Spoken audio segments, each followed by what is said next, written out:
ណៈពេលនេះខ្ញុំបាទសូមអនុញ្ញាតគ្រប់នឹងលំអរកាយជម្រាបសួរអស់លោកស្រីនាងកញ្ញាជនរួមជាតិទាំងអស់ជាពិសេសគឺបណ្ដាមិត្តភ័ក្តិអស់ដែលនិយមតាមដានស្ដាប់ទស្សនាវីដេអូនៅក្នុង Channel ខាង Technology ទីគ្រប់នឹងទីរអាននិងទីរិន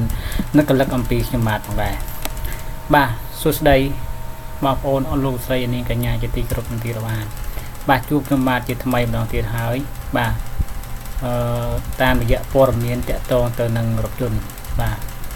ថ្ងៃនេះគឺខ្ញុំមានព័ត៌មានមួយចង់ចែករំលែក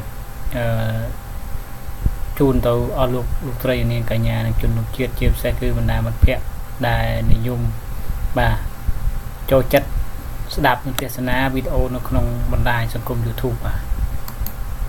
ដែលវីដេអូថ្ងៃនេះគឺតាក់ទងទៅនឹង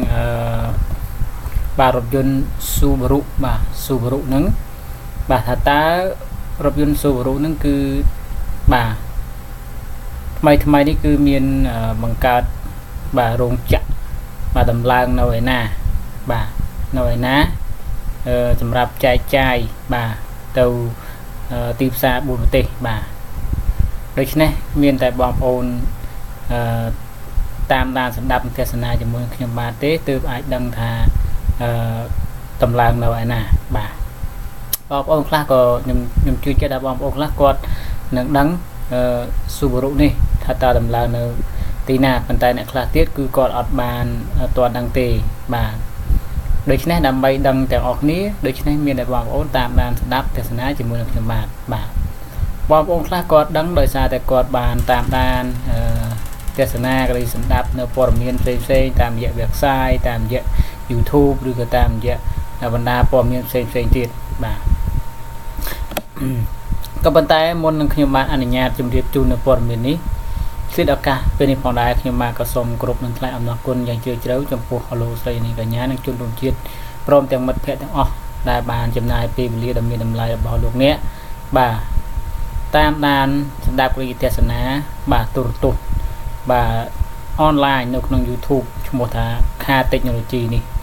សាជាថ្មីមកទៀតហើយក៏សូមគោរពជូនពរបងប្អូនជួបប្រទះតែក្តីសុខក្តីចម្រើនផងដែរបាទឥឡូវនេះកុំឲ្យអូបឡាយយូរខ្ញុំបាទជម្រាបជូននៅព័ត៌មាននេះតែម្ដងបាទគឺថា Subaru បាទត្រៀមដំឡើងរថយន្តចំនួន 6000 គ្រឿងដើម្បីផ្គត់ផ្គង់ទីផ្សារបាទ4ប្រទេសបាទតើទីផ្សារ4ប្រទេសនេះមានអ្វីខ្លះបាទរថយន្តចំនួនទី5 Subaru Forester ជារថយន្តដំបូងនឹងត្រូវបានដំឡើងនៅរោងចក្រ TCSAT ក្នុងប្រទេសថៃដែលសម្ពោធដំណើរការជាផ្លូវការកាលពីថ្ងៃទី23ខែមេសាឆ្នាំ2019កន្លងទៅនេះបាទរថយន្ត model នេះនឹងត្រូវបានចែកចាយទៅកាន់ទីផ្សារប្រទេសថៃម៉ាឡេស៊ីវៀតណាមនិងកម្ពុជាតាមរយៈក្រុមហ៊ុន Motor E-Med Group ដែលជាក្រុមហ៊ុនបាទបត់សម្ព័ន្ធរបស់ក្រុមហ៊ុន Tanchong International Limited កន្លងទៅក្រុមហ៊ុន Motor E-Med បានបំបែកកំណត់ត្រាបាទបានបំបែកកំណត់ត្រាលក់រថយន្តបានជាង100គ្រឿងក្នុងកម្មវិធីពិព័រណ៍រថយន្ត Bangkok បាទ International Motor Show បាទចឹងនៅក្នុងការតាំងពិព័រណ៍រថយន្តនៅទីក្រុង Bangkok ប្រទេសថៃបាទខ្នាតអន្តរជាតិដែលអតិថិជនជាច្រើនបានផ្ដោតនឹងការចាប់អារម្មណ៍យ៉ាងខ្លាំងទៅលើ model Forester នេះបាទ Forester នេះចឹង Forester នេះគឺជាប្រភេទSUV ដែលខ្ញុំបានជម្រាបនៅវីដេអូមុនហើយគឺតកតទៅនឹងវាជាប់ក្នុងចំណាត់ថ្នាក់រថយន្តមួយដែលស៊ីប្រេងតិចច្រើនសមចៃផងដែរបាទ Forester នេះរថយន្ត Subaru Forester ដែលរោងចក្រគ្រោងដំឡើងឲ្យបានចំនួន 6000 គ្រឿងនៅក្នុងឆ្នាំ2019នេះជាប្រភេទរថយន្ត SUV មានភាពរឹងមាំធំទូលាយនិងមានលក្ខណៈពិសេសដោយបំពាក់បច្ចេកវិទ្យាបាទស្នូលទាំង4របស់ Subaru រួមមានបាទ Symmetrical All-Wheel Drive Boxer Engine New Global Platform និង Intelligent បាទ ES Sign Technology បាទអញ្ចឹងប្រព័ន្ធនេះក៏ខ្ញុំអត់ទាន់បានលម្អិតច្បាស់ថាវានៅយ៉ាងម៉េចដែរខ្ញុំគ្រាន់តែអានតាមគេអញ្ចឹងថា បាទ Symmetrical All-Wheel Drive Boxer Engine New Global Platform និង Intelligent បាទ ES Sign